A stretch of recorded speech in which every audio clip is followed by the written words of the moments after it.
Bem-vindo ao podcast da Semana da Bethel. Esperamos que você aproveite essa mensagem do pastor Chris Dalton.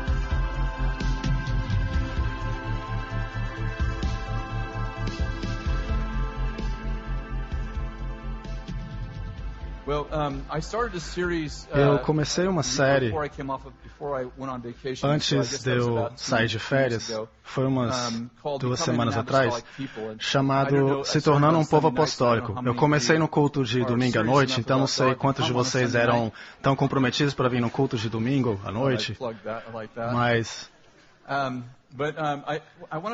mas eu quero falar sobre 4 atributos de um povo apostólico. Esses não são os únicos 4 atributos, mas são os que eu achei que eu deveria dividir com vocês. O primeiro, eu falei todo um culto só sobre esse primeiro, então se você quiser ouvir mais, eu vou falar mais sobre isso, mas se você quiser concentrar mais, você pode ver o ensino passado. Mas o atributo número 1 é: somos um povo de aliança, portanto pertencemos a uma família.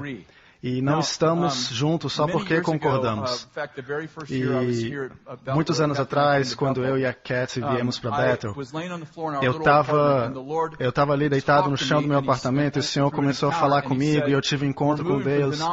E Ele me disse, saia do denominacionalismo e vá para o apostolado.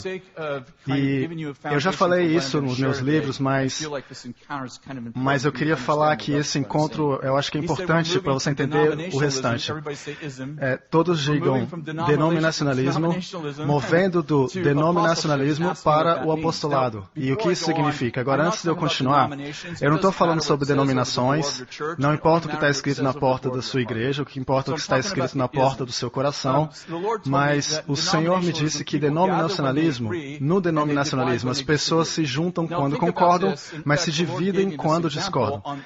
E o Senhor me deu esse exemplo nesse encontro que eu tive com ele. Ele falou, pensa assim, quantas vezes a Igreja Católica se dividiu em 2000 anos? Alguém sabe? A resposta é 2 vezes. A Igreja Católica se dividiu 2 vezes em 2000 anos. Quantas vezes a Igreja Protestante se dividiu em 500 anos? Vamos facilitar. E nos últimos 30 dias? Sim, e o ponto que eu quero chegar é o que os católicos chamam líder da igreja, padre, pai. Mas quantos entendem que Lutero, ele deixou a Igreja Católica por causa de um desacordo de doutrina? Lembra das 95 teses que ficaram pregadas ali na porta da igreja? Não estou falando que ele deveria ou não ter saído, mas ele saiu. E ele, por causa de um desacordo de doutrina, e nós nos tornamos protestantes. Mas a palavra protestante antes significava pró-testamento, tipo pró a favor da Bíblia, mas depois de 6 meses se tornou aquele que protesta, e nós nos tornamos protestantes, os que protestam. Mas o que eu quero chegar é, no denominacionalismo, a gente se ajunta ao redor da verdade. Quando sabe, a verdade é importante no apostolado, para o corpo de Cristo, mas no denominacionalismo nós nos ajuntamos porque concordamos. Qual é o desafio disso? A gente se divide quando discorda. Então, se eu sou um pastor no denominacionalismo, eu tenho que garantir que a gente não discorde. Como temos um desacordo? Temos uma opinião. O que cria uma opinião? Um pensamento. O que eu tenho que garantir que você... O que eu tenho que garantir no denominacionalismo? Tenho que garantir que você não pense, porque pensar é perigoso no denominacionalismo. Então, quando nós pregamos no denominacionalismo, nós pregamos para convencer, não para inspirar, porque inspirar pessoas promove um pensamento, e pensamento é algo perigoso. E na minha mente é uma das razões pela qual uma das grandes invenções não vem mais da igreja, porque a igreja está enraizada no denominacionalismo. Então, se você quiser ouvir mais sobre isso, você pode ouvir a mensagem anterior, semanas atrás, ou ler o meu livro Heavy Rain, Chuva Pesada. É um livro legal. Mas povo apostólico, eles se ajuntam não porque eles concordam, mas ao redor de família. Eles falam, aqui está o meu pai, minha mãe, meu tio, meu primo, e quanto sabe, todo mundo tem um tio que é louco. Então você não escolhe a sua família, mas você escolhe seus amigos. Mas quando você recebe Jesus Cristo, você se torna parte de uma família. Quantos sabem que a igreja não foi nascida, a igreja não nasceu em uma conferência ou convenção, nasceu de uma aliança. Aliança significa, eu estou contigo até a morte. E quando recebemos a Jesus Cristo, nós pertencemos uns aos outros, não porque acreditamos na mesma coisa, mas porque temos somente um Pai e porque temos uma só família. E nos tornamos parte de uma família apostólica da qual pertencemos. Posso ter um amém? Isso significa muitas coisas. Significa que não necessariamente eu concordo com as pessoas que estão nessa sala, exceto o Bill Johnson, claro, em caso ele esteja ouvindo. Mas eu sou uma família com eles. E esse fundamento cria uma estrutura na qual as pessoas podem viver, pensar e ter ideias inspiradoras. Porque só porque eu tenho uma ideia diferente de você, não significa que eu não tenho que me dar bem com você. Está comigo? E não significa que eu preciso redefinir a Bíblia se você não concordar comigo, então você não é leal a mim. Quantos sabem? Você nem sabe ainda se eu sou leal até que nós discordemos. Boa palavra, Chris, obrigado. Mas continuando, número 2. Então aqui estão os 4 atributos que eu quero falar de um povo apostólico. Número 1, povo apostólico se ajunta por causa de uma família. Número 2, nós cremos no impossível, portanto, contamos com o milagre que acontece em nós e através de nós. Nós acreditamos no impossível, portanto, contamos com o milagre que acontece em nós e através de nós. Eu gosto quando o milagre acontece através de mim, mas eu não gosto quando eu preciso de um. Não sei se mais alguém é assim. Sempre que eu tenho um problema que é insolúvel, o Senhor fala, eu pensei que você queria viver em milagres. Não, eu quero ajudar outras pessoas que precisam de milagres. Mas Romanos 1,17 fala, porque no Evangelho é revelada a justiça de Deus, uma justiça que do princípio ao fim é pela fé, como está escrito, o justo viverá pela fé. Quanto sabe, vivemos pela fé, não por fatos. Significa que vivemos em uma lei que está mais alta do que a física. Significa que a verdade é maior do que os fatos. O médico pode falar, você pode morrer, mas a verdade diz que você vai viver. Vivemos pela fé, está comigo? De fato, a fé é Lucas 1,37. Pois nada é impossível para Deus. Nada é impossível para Deus. Jesus disse, nada é impossível para Deus. Nada significa nenhuma coisa. Isso foi tão profundo. Isso vem do grego e do hebraico. Em Lucas 18, 27, Jesus disse, o que é impossível para os homens é possível para Deus. Tudo é possível. Eu tenho que viver com essa mentalidade, tudo é possível. Pessoas apostólicas vivem pela fé, então eles creem que tudo é possível. Mateus 17, verso 19, Jesus acabou de encontrar os discípulos deles, ele está descendo de uma montanha, os discípulos estavam tentando expulsar um demônio de um menino, mas não conseguiram. E eles falam para Jesus, por que a gente não conseguiu expulsar o demônio? Jesus disse, porque a fé que vocês têm é pequena. Porque eu lhes asseguro que se vocês tiverem fé do tamanho de um grão de mostarda, a gente devia ler assim, se tiver fé do tamanho de um grão de mostarda, você vai poder dizer a essa montanha, vá daqui para lá, e ele irá, e nada lhe será impossível. Deixa eu ler esse verso de novo. Por causa que a sua fé é pequena. Se vocês tiverem fé do tamanho de um grão de mostarda, poderão dizer a este monte, vá daqui para lá, e ele irá, e nada, todos digam nada, lhe será impossível para vocês. Mas não é interessante? Jesus encontra os seus discípulos e eles falam, como a gente não pôde expulsar o demônio do garotinho? E Jesus disse, por causa da pequenez da sua fé, porque se você tiver fé do tamanho de um grão de mostarda, Jesus está falando, sua fé é menor do que um grão de mostarda. Mas a palavra pequena aqui significa breve. Jesus está falando, olha, só precisa de um pouco, mas você precisa ser constante. Ele está falando, a sua fé é breve, você tenta uma vez, algo não acontece, você desiste, mas a sua fé breve está te privando dos milagres. Quantos sabem? É tipo a história de Lucas 18, da viúva e do juiz, lembra? E a viúva fala, me dê justiça, me faça justiça, e ele não faz nada. Me faça justiça e nada acontece. Me faça justiça e ele não faz. Me faz justiça. Me faz justiça. E ela fala, eu estou te cansando. E o juiz falou, não é porque eu não gosto dessa viúva, mas porque ela está me deixando louco. Eu vou dar para ela ela o que ela tanto quer. E o próximo verso fala, Jesus fala, e quando eu voltar, será que eu encontrarei fé na terra? E a fé está diretamente relacionada a não desistir. Eu coloco a minha pequenina fé no fogo e eu deixo ali até que eu tenha sucesso. Quantos sabem que perseverança é um fruto do Espírito, com E maiúsculo, significa que o diabo não tem? Às vezes você não precisa superar o diabo, você só precisa chutar o traseiro dele.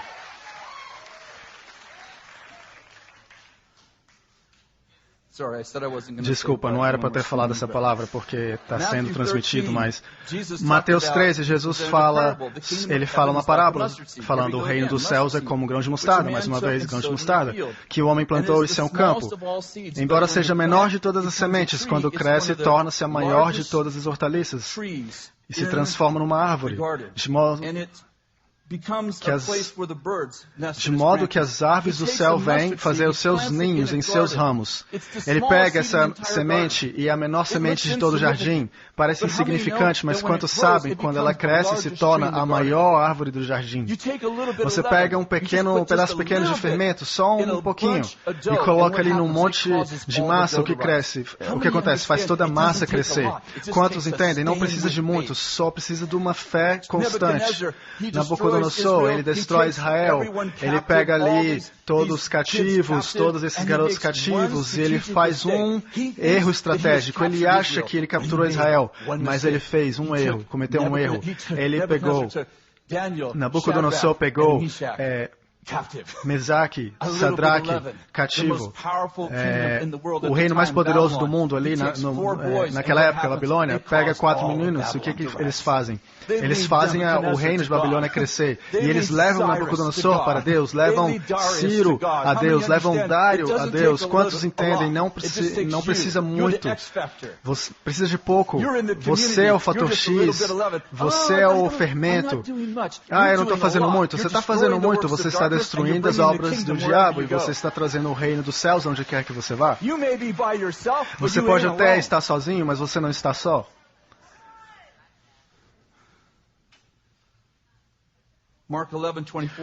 Marcos 11, 24, portanto eu lhes digo, tudo o que vocês pedirem em oração, creiam que já o receberam, e assim lhes sucederá. Deixa eu falar de novo. Portanto, eu lhes digo, tudo o que vocês pedirem em oração, creiam que já o receberam, e assim lhes sucederá. Quantos entendem? Quando você ora, você precisa ter fé. Se você ora, mas não é com fé, isso é chamado reclamação. Agora, você pode reclamar, mas você não vai receber nada por isso. Às vezes é importante derramar o seu coração com sinceridade para Deus. Deus, eu estou tendo um dia ruim, tudo bem, isso é um relacionamento com Deus, mas Deus só responde à fé, não responde à sua reclamação. Você não é uma vítima, você é um agente, você nasceu para vencer, você é destinado a vencer. Então, quantos entendem que quando viemos em oração, precisamos vir com fé, não somente vir com problema, mas com uma fé cheia, carregada da solução. E eu vou ler de novo. Portanto, eu lhes digo, tudo o que vocês pedirem em oração, creiam que já o receberam, e assim lhes sucederá. Essa é uma boa palavra.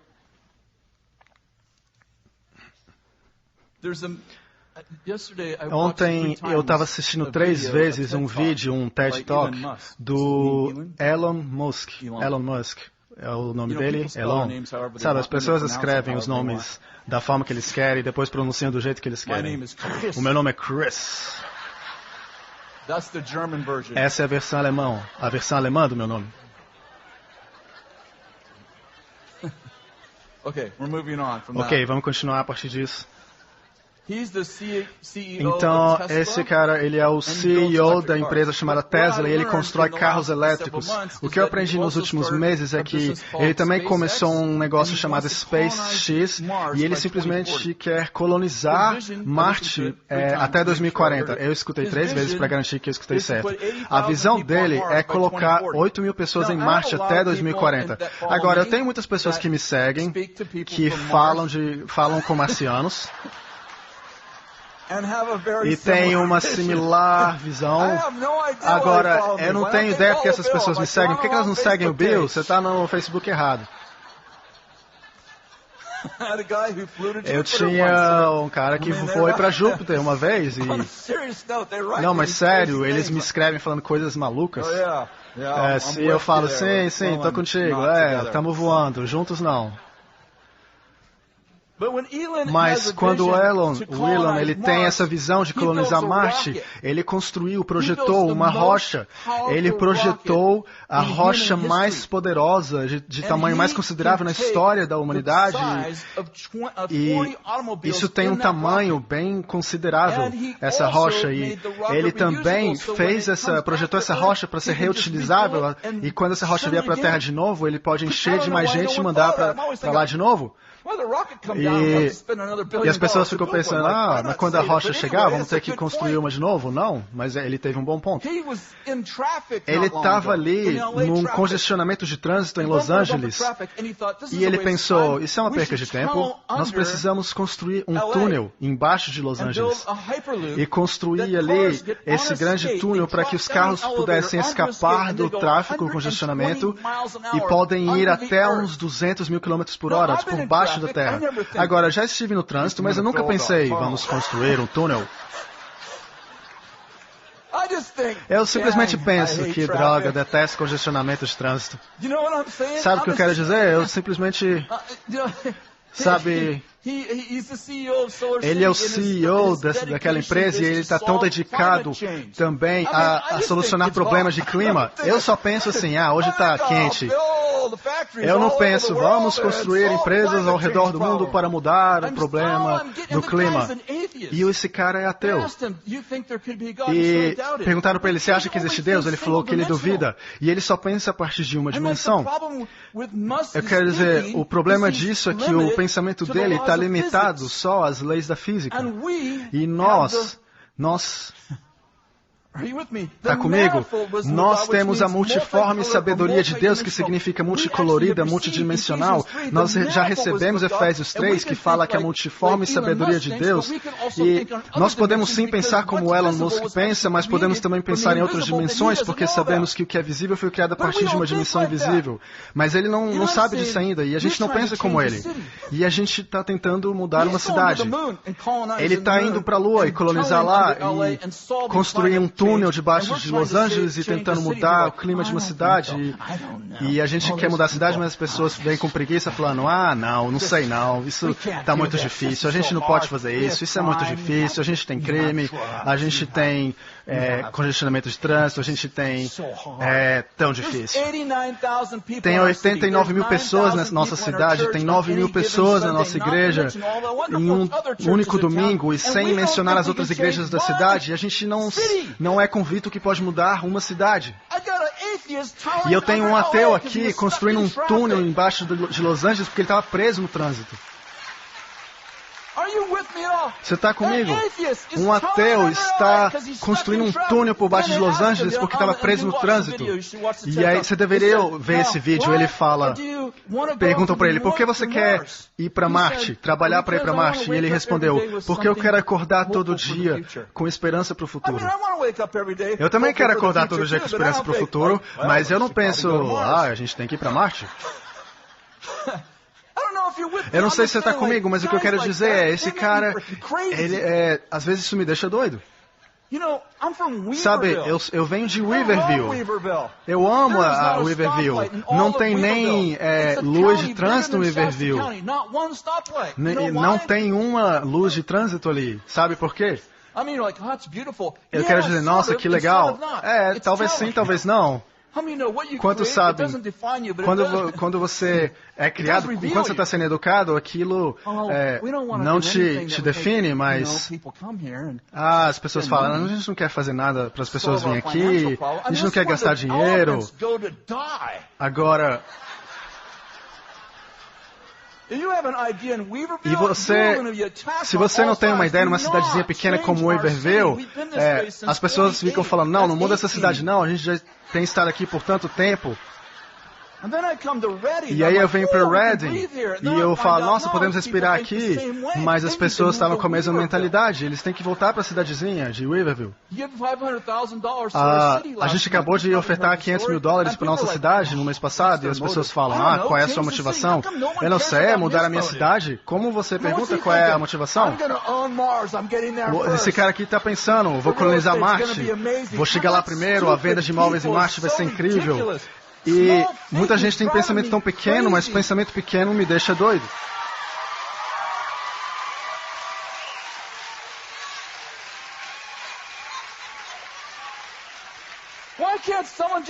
Por que alguém não vai querer mudar uma cidade? A gente quer mudar a cidade. Por que eu não posso ser faminto por ter os meus netos andando numa cidade sem perigo de serem roubados? Por que eu não posso querer uma cidade prosperar, ver uma cidade prosperar? As pessoas falam, você tem outras motivações? Eu tenho motivação, quero ver minha cidade prosperando. Jeremias profetizou, ore pela prosperidade de Babilônia, porque se ela prosperar, você também vai prosperar. A gente tem que parar com esse pensamento pequeno, cara, isso me deixa doido. Vocês levantaram outros $17 mil na última semana, enquanto eu estava de férias, para ajudar a cidade com o departamento de polícia. As pessoas falam, isso não vai resolver o problema. Não vai resolver o problema, mas fazer nada definitivamente não vai resolver o problema. Você poderia ter investido esse dinheiro ali? Não é o seu dinheiro, é o nosso dinheiro e a gente vai usar aqui. A gente vai dar para os polícia. Sabe, os trabalhos que a gente salvou, esses policiais vão ali e preventem o crime. Você quer se livrar dessas pessoas? Não, eu não quero que o crime aumente. É isso tudo que você vai fazer? Não, nós vamos mudar a nossa cidade. 5 anos, daqui 5 anos, essa será uma incrível cidade para morar. As pessoas vão vir aqui da mesma forma que visitam Paris, Geneva, e vão falar aquelas pessoas loucas ali, eles acreditam em Deus para que haja verdadeira mudança de uma cidade. E aí nós vamos para Júpiter.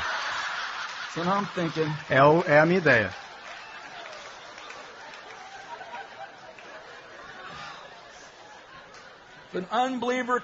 Porque se um não cristão pode ir para Marte, a gente tem que ir mais longe. É isso que eu quero fazer, é isso que eu estou pensando. Número 3. Somos comissionados a discipular nações, o que significa queremos nossas cidades prosperando. Eu estava orando no primeiro dia das minhas férias e, para ser honesto, eu queria dizer que eu estava orando o tempo todo, mas nas férias, sabe, não é que eu não estou orando, mas eu não sei se eu tenho tanta fé, mas eu estava ali na cama, acordei mais tarde, mas estava orando assim de uma forma bem séria. E esse é o começo da minha oração. Deus nos dê transformadores de mundo. Deus traga pessoas grandes para essa cidade. Deus nos ajude a ter sabedoria para mudar nossa cidade. Eu estava orando isso. Enquanto eu estava orando essa oração, eu recebi uma mensagem de texto de um amigo meu. Agora, lembre-se, eu estou orando. Deus, nos mande transformadores de mundo. Deus, deixe-nos ter pessoas com mentalidade do reino dos céus. Deus, deixe-nos transformar a mentalidade pequena. Enquanto eu estou orando essas exatas palavras, ou algo bem similar, eu recebo um texto no celular com uma citação de Steve Jobs. Aqui estão os loucos, os desajustados, os rebeldes, os encrenqueiros, os círculos encaixados no espaço do quadrado, os que veem as coisas de um modo diferente. Eles não gostam de regras e eles não têm respeito pelo status quo. Você pode citá-los, discordar deles, glorificá-los ou difamá-los, mas a única coisa que você não pode fazer é ignorá-los, porque eles podem mudar as coisas. Eles empurram a raça humana para frente enquanto alguns os enxergam como loucos. Nós enxergamos gênios, porque as pessoas que são loucas o suficiente para pensar que podem mudar o mundo são os únicos que mudam. Enquanto eu estou orando, quero dizer, é uma grande citação, eu gosto, mas enquanto eu estou orando, recebo essa citação, e é tipo para mim um beijo de Deus. Eles podem te difamar, podem te perseguir, mas o que eles não podem é te ignorar. Estamos chegando para a vizinhança mais próxima de você. Jesus disse em Mateus 28, fazei discípulos de todas as nações. Quantos sabem, discipular cidades é uma prática. É tipo uma prática. Não é nem o jogo real. A gente só está praticando para o grande jogo. Em Romanos 4:18 é dito, falando de Abraão, que contra toda esperança, em esperança creu, tornando-se assim pai de muitas nações, como foi dito a seu respeito. Escute isso. Assim será a sua descendência. Quantos sabem? A promessa para Abraão, o pai da fé, 4.000 antes da lei, Abraão estava ali. A promessa para ele você será um pai, não para Israel, para muitas nações. E assim também serão seus descendentes, o quê? Pais de nações. Quantos sabem? Nós somos chamados para ser pais de nações. Somos chamados para ser mães de nações. Os muçulmanos são pais de 4 nações, cristãos, 0. Isaías 9:7 diz, ele estenderá o seu domínio e haverá paz sem fim. Haverá paz sem fim do seu governo e paz. Quando entendem, quando o governo de Deus se estende, a paz aumenta. E 25 mil anos atrás foi dito, não haverá fim do seu governo e da sua paz. A igreja precisa parar de andar olhando para trás. Quanto sabe, o livro de Atos foi um grande começo, mas não era para ter acabado ali. As pessoas falam, mas naquele movimento de avivamento do passado, ali, 1900 e algo. Quantos sabem, se a tecnologia não estivesse aí, a gente ainda estaria olhando para a criação da lâmpada. Você não teria um computador, não teria um iPhone, você não teria tecnologia, a gente estaria falando, nossa, precisamos voltar para a criação da lâmpada? O que eu quero dizer é que parte do desafio de ser cristãos é não querer voltar para o passado. Precisamos honrar o passado, viver no presente e olhar para o futuro. Precisamos honrar o passado, não viver lá, honrar o passado, viver no presente e olhar para o futuro. Jeremias disse, eu já falei essa citação, porque na prosperidade da cidade, você terá prosperidade. Abraão estava procurando Hebreus 11:10, uma cidade que tem alicerces, escuta. Ele estava procurando uma cidade que tem alicerces, cujo arquiteto edificador é Deus. Interessante é que a palavra alicerce no grego é falado T-H-E-M-E-L-I-O-S.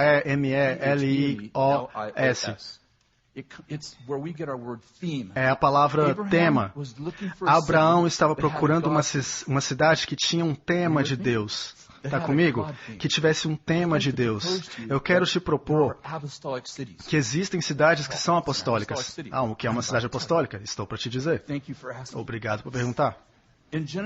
Em Gênesis capítulo 28, a história começa no verso 10. Jacó vai para uma cidade chamada Luz, L-U-Z, que significa em hebreu castanha. Na verdade, era um lugar ali que tinha muitas plantas de castanha. Ele vai ali, começa a dormir com uma pedra como se fosse um travesseiro e dorme. Ele tem um sonho, e neste sonho ele vê anjos subindo e descendo. Quantos se lembram da história? Ele tem um sonho de anjos subindo e descendo. Ele acorda e ele diz, Deus esteve aqui e eu nem me dei conta. E presta atenção só. E ele chama a cidade de Bethel. Muda do nome Castanha para Bethel. E Bethel significa casa de Deus. O que é incrível a partir desse dia, o nome da cidade continuou sendo chamada de Bethel. O nome da cidade continuou sendo chamada de Bethel, o que significa o DNA da cidade mudou em ser famosa por castanha a ser agora famosa por encontros com Deus. E o encontro de Jacó com Deus transicionou o tema daquela terra. De tal forma que quando pessoas queriam encontrar a Deus durante toda a Bíblia, incluindo Jesus, eles andaram por Bethel. E quando eles andaram por Bethel, eles encontraram Deus na Bethel. Agora, nem todos tiveram sonhos, nem todos tiveram visões, mas todos tiveram encontros com Deus. Por quê? Porque o DNA de Jacó começou a clamar da terra e isso transicionou aquela terra de um tema para outro tema. Um encontro com Deus muda o DNA de uma terra. Isaías 62 fala, e na verdade fala duas coisas coisas diferentes, em duas traduções diferentes. Em uma versão é dito, e a sua terra, você se casará com sua terra. Outra tradução fala, e o Senhor se casará com sua terra. Quero te propor que quando você casa com uma terra, o Senhor também se casa com ela. Que a terra por si só... O que eu quero dizer, a terra pega o DNA do seu povo quando o povo toma posse da sua terra e reidentifica a sua terra. Existe uma guerra na qual Davi estava inserido, eu não achei o verso, mas ele estava inserido nesta guerra e ele disse para Deus, eu vou ganhar, Deus, e Deus fala, sim, quando você ouvir o barulho que vem sobre as árvores, vá para o ataque. Ele vai para o ataque, você pode se lembrar dessa história, é uma história popular, claro que o barulho sobre as árvores são anjos, e ele chama aquele lugar, em hebraico, ele chama o lugar de o lugar onde Deus rompeu, e daquele dia em diante é escrito, isso se tornou o nome da cidade. Em outras palavras, o encontro de Davi com Deus transicionou a terra. Então, se você quer um romper, você precisa transicionar a terra. Então, aqui vamos nós. É aqui que as pessoas vêm contra mim.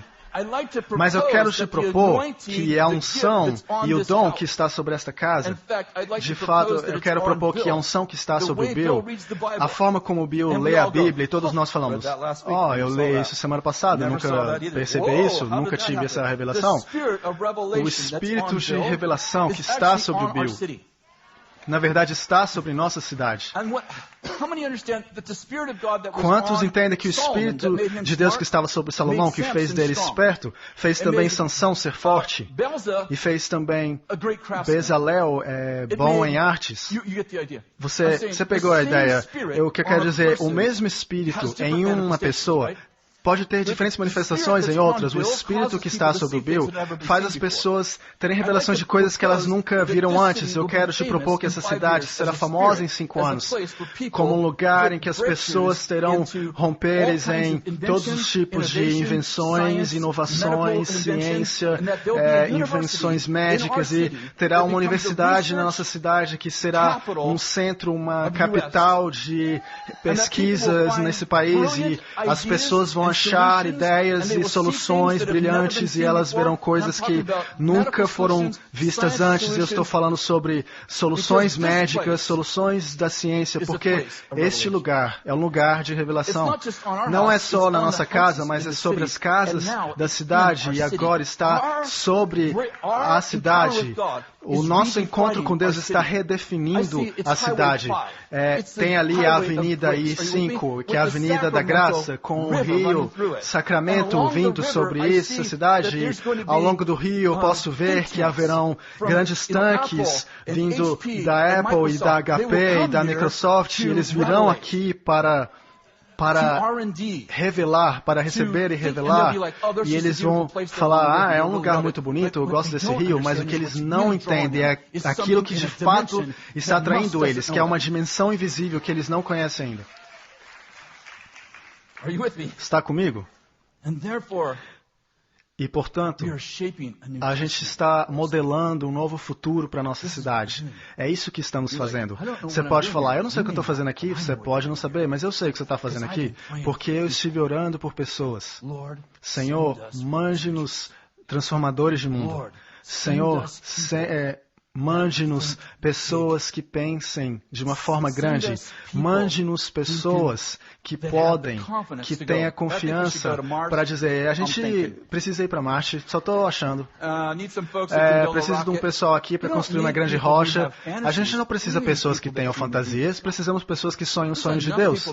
Já tem tanta pessoa por aí tendo fantasias e sem fazer nada.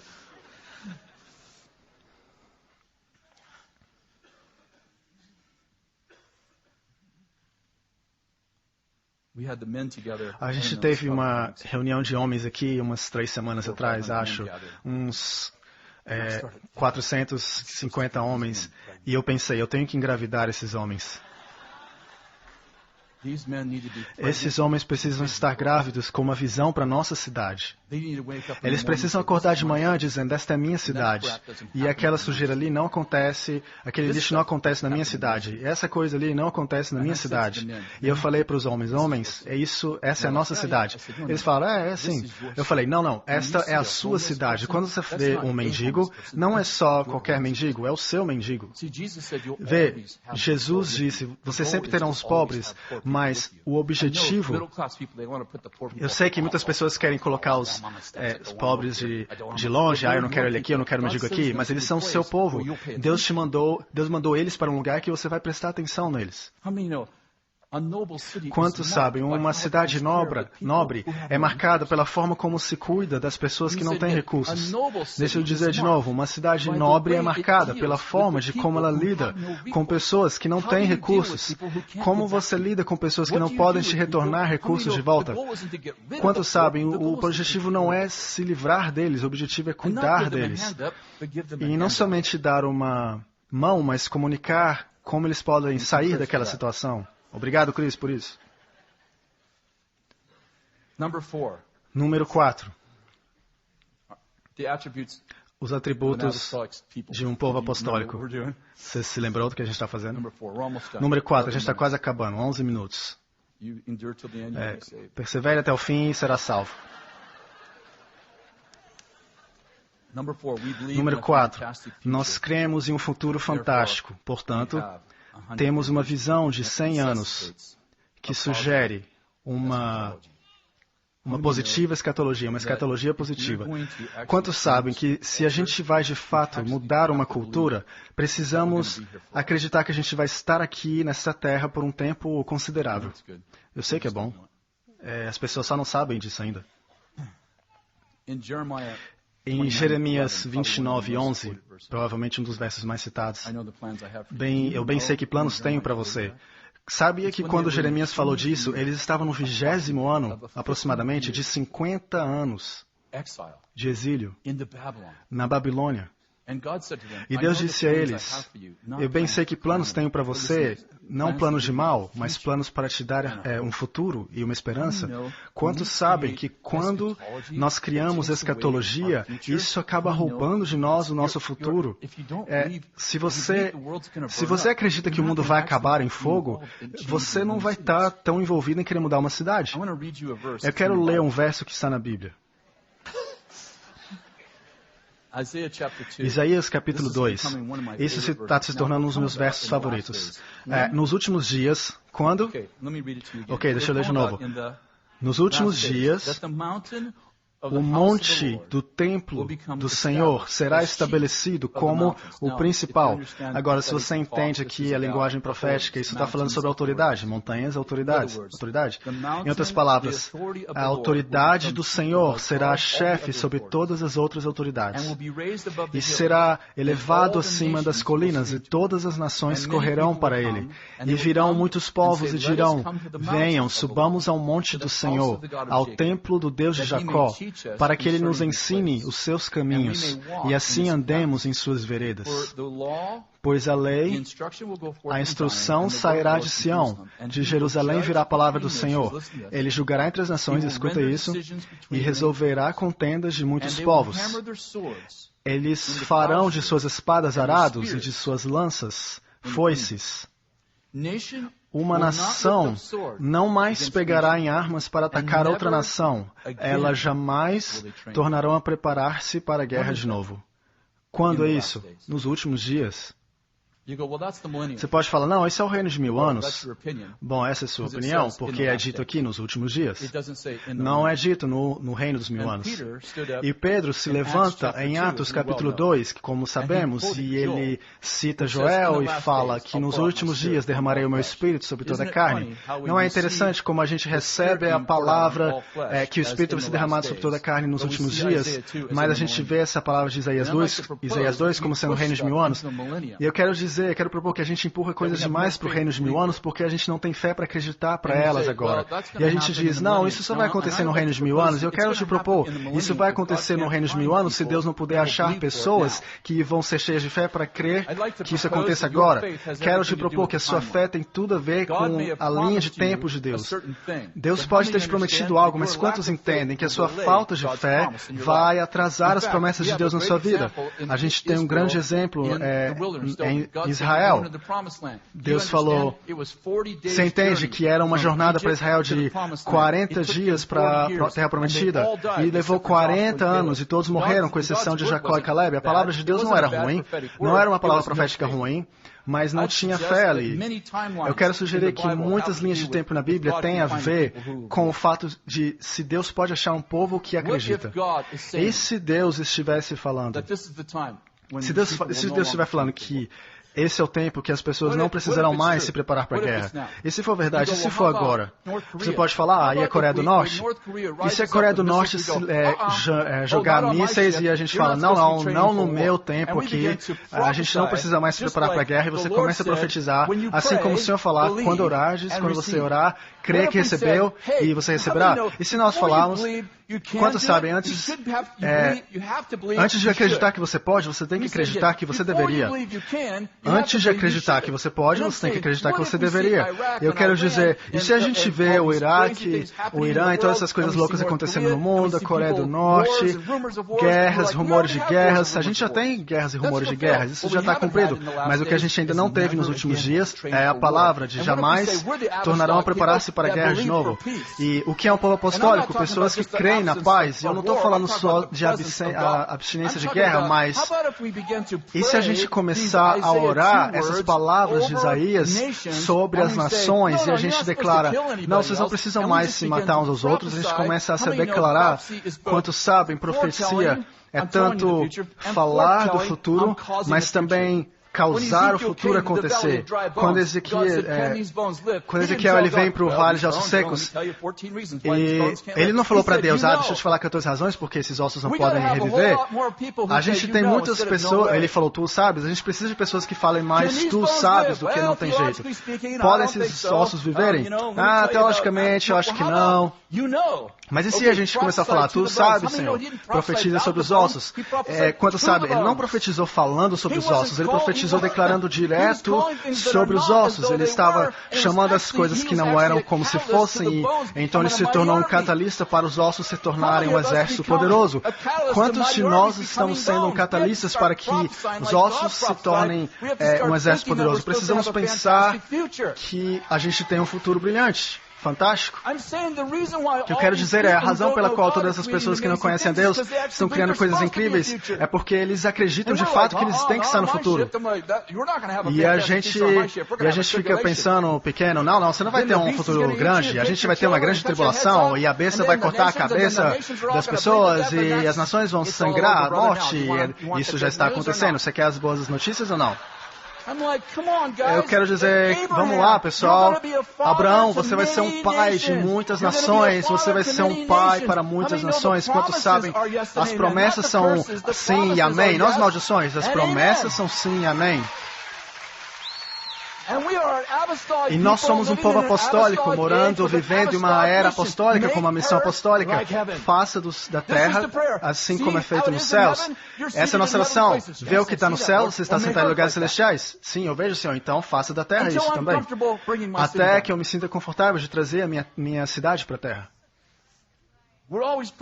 Estamos sempre orando para as pessoas irem para o céu. Jesus nunca orou para as pessoas irem para o céu. Jesus orou para que os céus viessem à terra. Sabe, se você consegue colocar céu dentro das pessoas, você leva as pessoas para o céu.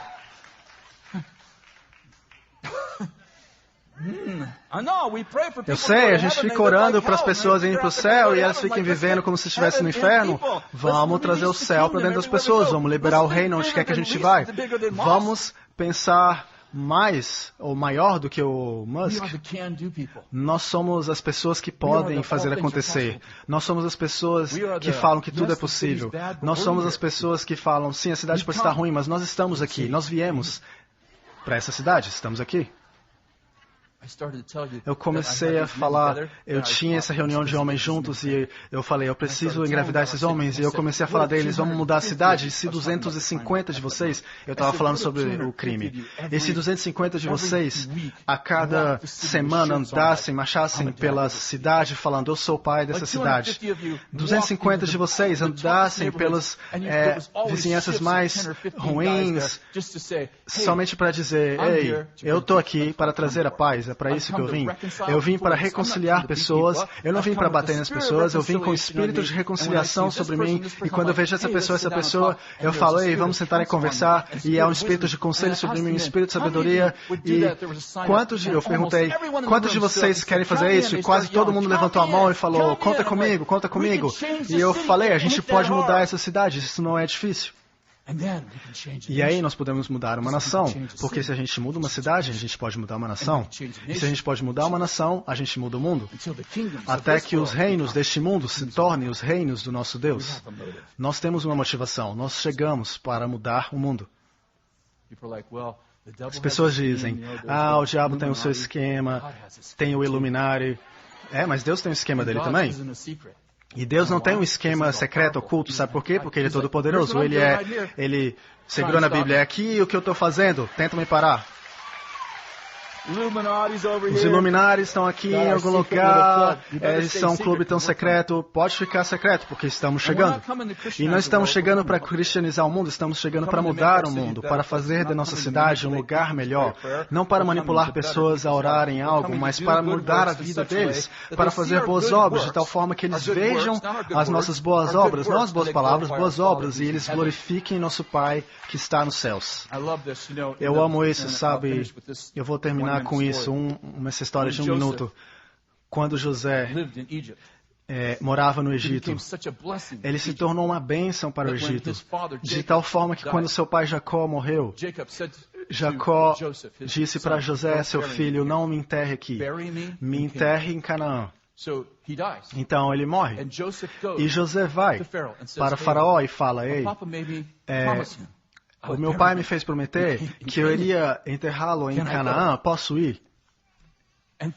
E o faraó diz, não apenas você pode ir, mas todos nós iremos com você. E é dito assim, que os israelitas choraram 40 dias por Jacó, mas os egípcios choraram por 70 dias. E quando eles saíram de Egito para Canaã, eles passaram por uma cidade, desculpa, eu acho que é uma das cidades inimigas o nome, mas é isso que eles falaram. Eles falaram, eles viram os egípcios chorando e eles chamaram aquela trilha, aquele caminho, o lugar aonde os egípcios choraram. O que aconteceria se você beneficiasse tanto o faraó, o mundo, que de fato eles começassem a chorar quando você fosse embora? Esse é o meu objetivo. Eu sei que pessoas nos odeiam por fazer coisas grandes muitas vezes, mas eu também sei que tem muita gente que ama Jesus, que são chamados também de pecadores.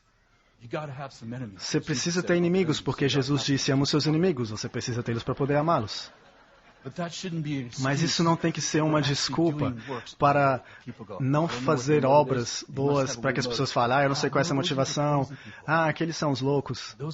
Aqueles são os estranhos. Aqueles são os esquisitos. Você pode falar mal deles, mas você não pode ignorá-los. Esse é quem nós somos. Você pode se levantar.